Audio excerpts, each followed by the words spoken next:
So we just got Dragon Ball Daima episode 11, guys, and I really enjoyed it. We get to see Vegeta going up against Tamagami 2. A new Majin is born by the name of Majin Do. Yes, Majin Do. We'll get into that later though. And yeah, a lot more stuff going on in this episode, but starting off at the beginning, we get a pretty cool and funny interaction between Never and the gang. Mainly Piccolo, with Piccolo grilling Never, asking him a bunch of questions like, why did you turn us into kids? And Never responds by saying that wasn't me, that was Goma's wish.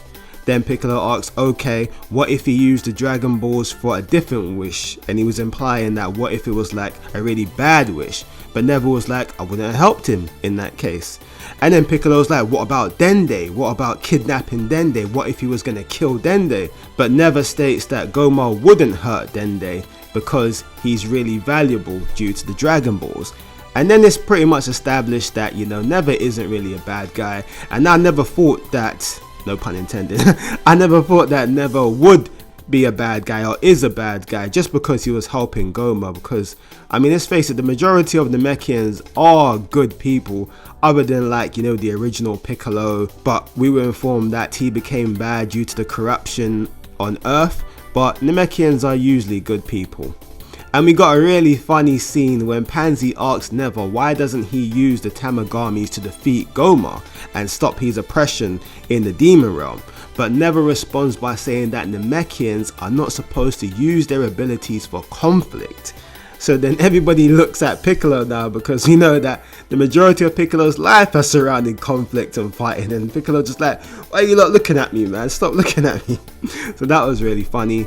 And we also find out that Piccolo's father's original name was Katats, and that isn't King Piccolo, because remember, King Piccolo and Piccolo that we know are pretty much the same, and they're one with Kami, originally one with Kami, so it was their father that Never knew and stated that his name was Katats. And Never states that to use the Demon Realm's Dragon Balls that you would need to speak in the Namekian language, similar to how it was on planet Namek with Porunga, if you remember.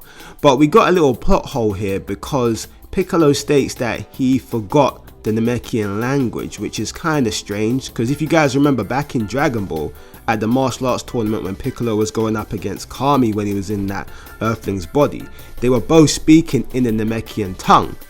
And remember, Piccolo is fused with Nell, so it's just kind of weird how they said that Piccolo forgot the Namekian language. So a bit of a plot hole here, but nothing big, to be honest. So by the end, Never tags along with the gang.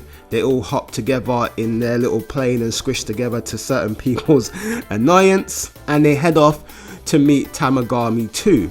And then we get another scene with Arinsu, Majin Ku and Marba, and surprisingly they're at it again, like straight away, to create a new Majin. Like, I thought some more time would have passed, but no, it's really good pacing here with Arinsu's story. She isn't dragging her feet at all. She's trying to overthrow Goma as soon as possible. And so they use the remaining essence of Majin Buu. They use their last Cyberman seed as well. And of course, Arinsu spits in it as well. And the new Majin is born by the name of Majin Do. Now, when I first heard this name, I was like, really? Majin Do? I know Toriyama loves his wacky character names, but when Arinsu asked Marba what is the name of this new Majin, I was like, oh please give us like a slightly cool name. But then she says Majin Do, so we've got a character's name that's pretty much doo-doo. But it is what it is.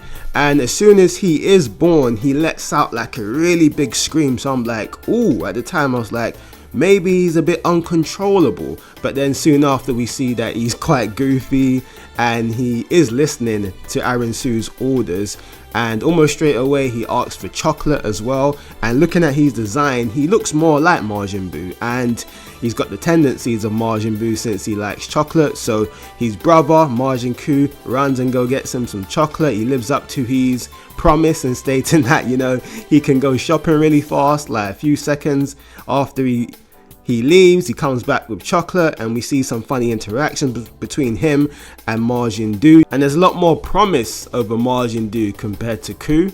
You know, he gets ready to fight the Tamagami, and similar to Ku, he's got quite a weird fighting style, but it seems like it's actually working in his favor because he's catching the Tamagami off guard, and he's clearly already putting in more work than Ku did, and we're seeing more of a resemblance to Majin Buu because he uses that like cannonball move, and the Tamagami just doesn't really know how to deal with him. But at the same time, we're seeing that Do is learning about his own abilities, he's learning how to use ki blasts. So it's going to be really interesting to see all these abilities, and you know what, I think he may actually defeat the Tamagami, so I'm looking forward to seeing more. And then we move over to Vegeta going up against Tamagami 2. We get a little funny interaction at the beginning with the Tamagami telling Vegeta to go away, that he's just a little kid, you know, go to your mummy, something along those lines. So he's clearly underestimating Vegeta, but they get into the fight and they are pretty much even, but the Tamagami is edging it a bit, but Vegeta is only in base, so we know there's a lot more to come. It's a cool fight scene, great animation. Vegeta ends up getting knocked into the water, almost gets swallowed by one of those Krakens. He comes out of the water, but then after another exchange with the Tamagami, Vegeta does get caught slipping by the Kraken again and gets swallowed up. And that's where the episode ends, on that as a cliffhanger. All Vegeta's friends and family are shocked and worried about it, which kind of surprised me because, you know, we all know that he's going to break out in the next episode. I was thinking maybe he goes Super Saiyan and breaks free, but at the same time I was thinking, does Vegeta really need to go Super Saiyan just to escape from a large fish?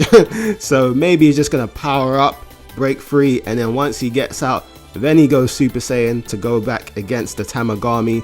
I'm sure he's going to need more than Super Saiyan 1 though to defeat the Tamagami.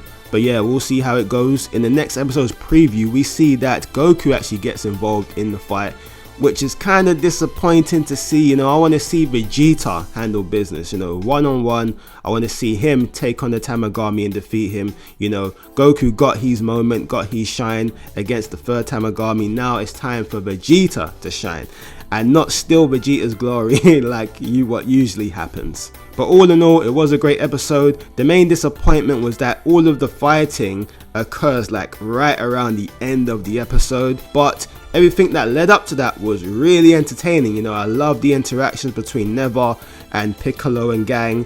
I enjoyed the whole Majin Do being born and seeing all the interactions between him and Ku and Arinsu. So yeah, all in all, it was good. You know, just disappointed that the fight scenes were so short, but overall I enjoyed it. It's just a disappointment that I have to wait a whole nother week until the next episode to see Vegeta fight more and more of Majin Do, but that's just how it is with these weekly animes, you know. But let me know what you guys thought in the comment section below. If you enjoyed my video, please drop a like, subscribe, and I'll catch you guys in the next one. Take care.